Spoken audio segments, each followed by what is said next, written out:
Olá, meu pequeno empreendedor, olá, minha pequena empreendedora, aqui é o tio Marco falando e mais uma vez nós vamos bater um papo aí já para finalizar aquilo que a gente viu no bimestre passado, que é sobre o agronegócio, pessoal. Lembra que a gente falou, fizemos a nossa horta, trabalhamos, a gente falou bastante e a gente ressaltou alguns pontos, né? E aí a gente falou também que o agronegócio é o grande lance para o Brasil se tornar, inclusive, um país aí de primeiro mundo, né? Uma potência econômica. O segredo está aí no agronegócio. Por quê, pessoal?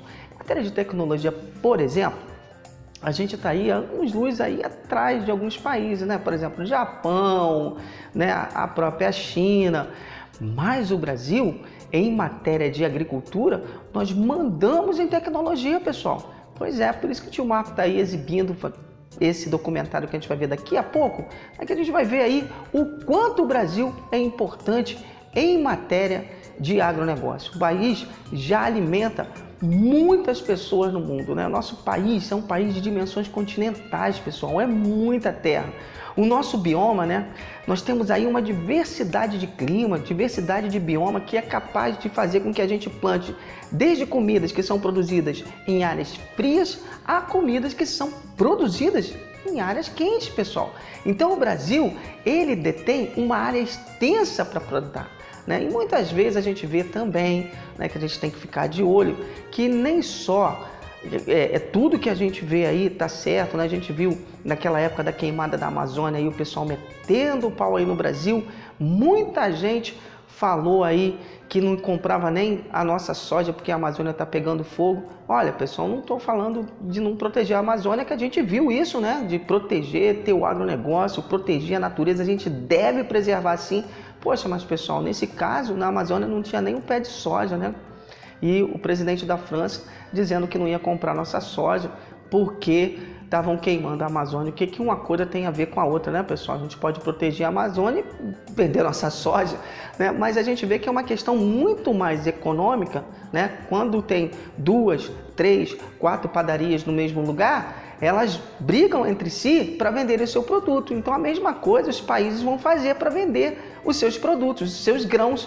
Então a gente vê aí um monte de notícia que às vezes não bate com o que a gente tem de agronegócio. Outra coisa que a gente viu também, que é uma diferença muito grande do agronegócio, que é a parte de empresa, né? Aquela parte do agricultura voltada para o empreendimento, da agricultura ali de subsistência de alguns grupos que precisam de terra, de conflito de terra. A gente precisa trabalhar sobre isso? Precisa, mas não é esse pequeno agricultor que a gente está falando. A gente está falando da agricultura de grande porte, pessoal. Então, a agricultura de grande porte é o grande lance econômico do Brasil. Então, quando a gente estuda aí educação financeira, um pouco de economia, a gente vai ver a importância disso, não é, pessoal? Então, vou passar aí um vídeo para a gente ver o quanto o nosso país é bom. Às vezes a gente fica triste de tanta coisa ruim que a gente vê na televisão falando sobre o país, né? Que o Brasil é isso, que o Brasil é aquilo, que o Brasil não presta, que não tem isso, que não tem tanta coisa. E a gente sabe que a gente realmente precisa melhorar muito, mas a gente tem que ter orgulho de ser brasileiro, porque ó, no Cerrado a gente mudou o Cerrado. E inclusive, pessoal, vou mostrar aqui um candidato aí ao Prêmio Nobel, né, da Paz, que é um brasileiro e é um engenheiro agrônomo que fez a mudança praticamente aí do Cerrado, da visão do Cerrado. Hoje o Cerrado produz soja demais, produz muita coisa, é uma área rica e produtiva graças ao desenvolvimento tecnológico. Então o Brasil é muito bom, pessoal. Então, ó, vamos assistir aí.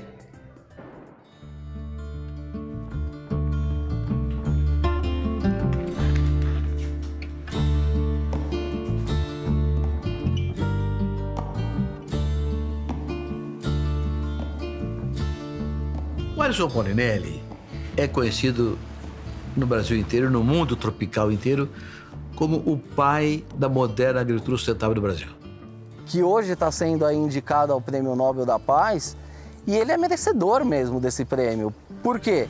Porque nada disso teria acontecido se não fosse ele. Então ele é o pai desse processo todo. Por quê? Porque a alimentação gerada no Brasil hoje é para mais de 800 milhões de pessoas no mundo inteirinho. Nós alimentamos hoje mais de 12% da população do planeta. Antes do trabalho dele, nós importávamos comida. Então o Brasil é um país que garante alimentação e, portanto, garante paz. Nada mais digno do que dar ao Aros Parolin o Nobel da Paz, porque ele resolveu, com os seus amigos, seus assessores, seu auxiliar, com equipe técnica de primeira qualidade e produtores brasileiros determinados, a aumento da produção agrícola brasileira transformou o Brasil em importador e exportador de alimentos. Revolução Verde. Tá aqui dentro? Tá aí dentro. Então vamos lá. A cadeirinha, senhorzinha. Eu nasci numa pequena cidade do interior de Minas Gerais, no oeste, chamada Bambuí. Eu acompanhava muito meu pai na sua tarefa de engenheiro agrônomo para levar aos produtores uma mensagem tentando melhorar o seu sistema produtivo, que era muito arcaico, incipiente, não conseguiam tirar renda suficiente para a sua própria alimentação. E ele esforçava, tentando mostrar que existiam soluções. E eu ouvia de outro lado também, e isso me gravou muito, a angústia do produtor. Saber que ele poderia melhorar, mas não tinha condição para melhorar. Isso marcou muito a minha alma, o meu sentimento. Que quando eu tinha 16 anos, eu falei para o meu pai que eu queria estudar agronomia. Até os anos 80, o Brasil era importador de comida.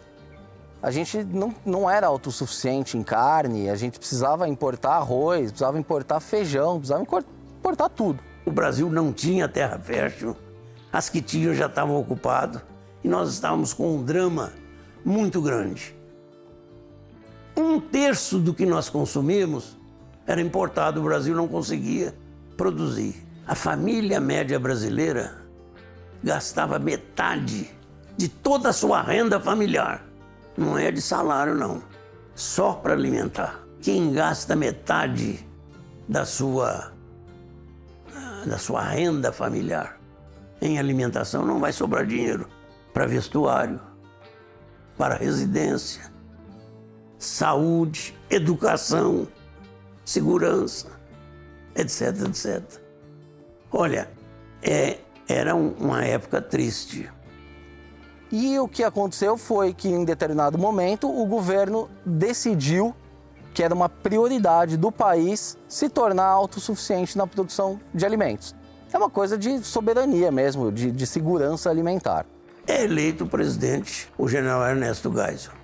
Ficou sabendo dos trabalhos de Minas, mandou buscar tudo que tinha e fez uma visita caladinha. E encantou com o que viu lá. Me chamou para conversar e acabei saindo ministro. Nós tínhamos que abrir uma oportunidade à agricultura brasileira. E aí começaram os problemas. Onde é que tem tecnologia tropical no mundo? Vamos lá buscar. Ele era o ministro da Agricultura da época e ele só conseguiu fazer isso porque ele teve autonomia total.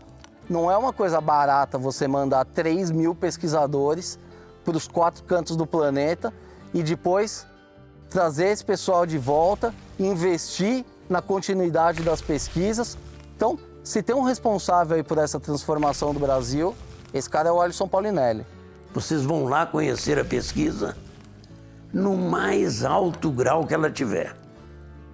Não se esqueçam. A ciência é lá. Tecnologia e inovação é no bioma cerrado brasileiro. Cerrado, naquele então, nos anos 70, os agricultores tradicionais, paulistas, paranaenses, diziam cerrado, Deus me livre. Cerrado nem dado e nem herdado, ninguém queria cerrado. Terra infértil, seca, retinha pouca umidade, matéria orgânica muito baixa, pouca argila, ninguém queria saber de cerrado. Mas a ciência brasileira, esse que é uma coisa importante, a tecnologia brasileira desenvolveu mecânicos e instrumentos que domaram o cerrado, transformando aquela agricultura degradada, áreas degradadas, perdidas, uma mata pobre, em área produtiva. Foi assim que nós montamos um sistema para recompor a agricultura, tornar o Brasil autossuficiente e depois, acima do que nós esperamos, nós conseguimos fazer uma agricultura tropical altamente sustentável e competitiva E nesses últimos 40 anos, nós viramos a chave. A agricultura e a pecuária do Brasil hoje são muito diferentes do que eram há pouco tempo atrás. Tanto é que nesse período, exatamente nesse período, o Brasil deixou de ser um país importador de alimentos para se tornar um dos maiores exportadores mundial de comida. Como é que foi possível fazer isso? Com modernização tecnológica. E nós fizemos o inverso do que fez o mundo até aquela data. O mundo até aquela data usava as terras férteis. Aqui nós fizemos o inverso. Nós pegamos o cerrado, que era a terra mais degradada que existia no mundo. Pegamos esse cerrado, recuperamos a sua fertilidade, recompusemos todos os elementos químicos, físicos, biológicos, para que ele se transformasse outra vez numa área produtiva que deve ter sido aí há não sei quantos milhões de anos atrás. Mexendo, inclusive, com regras de comércio global, muito fortemente. Então, segurança alimentar, de um lado, sustentabilidade do outro lado, são a base do futuro da humanidade. E ambos passam pelo quê? Pelo agro. Em 2020, a Organização Mundial do Comércio reconheceu o Brasil como o maior exportador agropecuário líquido do mundo. As exportações agrícolas brasileiras cresceram de 5 a 10 bilhões de dólares por ano, atingindo 100 bilhões de dólares. É quase 1 bilhão de pessoas consumindo os produtos de nosso país em todo o mundo. O Brasil já é o terceiro maior produtor do globo e um gigante do setor.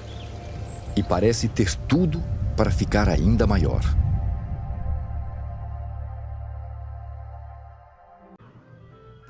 Valeu, pessoal, né? Você que assistiu o vídeo, ó, ficou ligado? Quanta coisa boa a gente tem, quanta tecnologia o Brasil tem. A gente às vezes fica ligado aí, porque não produz computador, porque não tem software, é difícil de ter, não é igual o Windows, não é igual, a gente não tem nada, corrida aeroespacial não está igual aos outros países. Não, pessoal, calma, a gente tem o nosso valor. Então o Brasil tem valor também.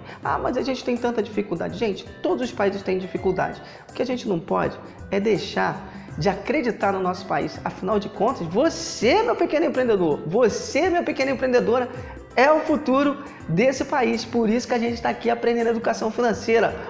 Tomar conta do nosso dinheiro, poupar nosso dinheiro, guardar o nosso dinheiro, porque, meu amiguinho, minha amiguinha, quando você cresce economicamente, o nosso país cresce economicamente também. Valeu, pessoal, e até o próximo vídeo.